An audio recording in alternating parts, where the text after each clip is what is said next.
They call him Seatin, the man of legends. Hey guys, what is up? It is Seatin here, and in today's video I'm going to be talking you through 61 Assassin, 10 Marksman, and 5 Nightblade. Now, I believe this is actually the current top DPS spec for rogues, when they can get into melee all of the time, and there is just one single target. So this spec excels on fights like Warden Frax, the first boss in Infinity Gate.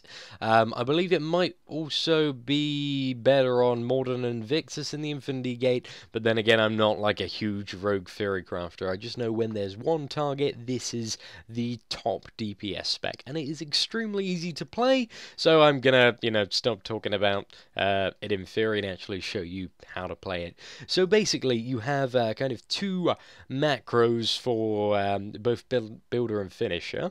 Now for builder, I have one macro which basically has everything in, and another button which has puncture on. Now puncture is basically like a bleed dot over time that I want to reapply every 10 seconds when it fades, and apart from that I just want to spam my normal macro. Now in regards to finishers, I want to try and keep Impale up all of the time, and whenever Impale is up, then I can use Final Blow as a finisher. So literally is as straightforward as that. So I'm just going to reset my parser here and give you guys a brief overview of the rotation, and then talk about slightly complicating it a bit. So whenever you start the fight, basically you want to be in stealth because you're an assassin, and that is always a good way to go about things. And the ability that you usually want to open it with is Jagged Strike. This is your strongest opening ability, and is a bleed. So if I go straight into that, that'll give me some combo points, and then I can burn Impale up, spam the builder a couple of times, apply a puncture, and then get a nice final blow off. Now, you also have an ability called Thread of Death, which you want to use sort of once, well, basically religiously whenever it's off cooldown. It'll make the next, it will allow you to cast a spell that you'll usually have to be in stealth for when you're not in stealth. So that is really awesome, and also casting it gives you a 15% damage increase from one of the talent abilities that you have called Cloak and Dagger. So yes, that is extremely awesome. Now, when you're using this build and you don't have a Chloromancer or a Bard, you'll tend to get fairly energy starved. Now, you do have an ability called Enduring Brew, which will increase your energy by 30, so that's kind of like an additional top up when you're by yourself.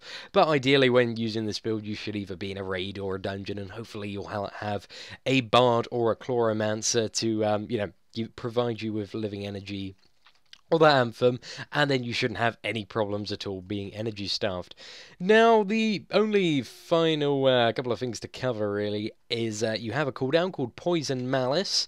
Now basically this has a 1 minute cooldown and should be ideally used whenever it's off cooldown, because it's a fairly big DPS increase. It will increase the damage and frequency of your poisons, and also whenever you take damage, it'll deal damage back to the boss. So as you can see, my poisons are hitting like an absolute truck when it's on, so that's extremely straightforward to use. But ideally, if you're in a raid environment, maybe you want to wait to time it in with a flaring power or something like that, just to get sort of the most out of it.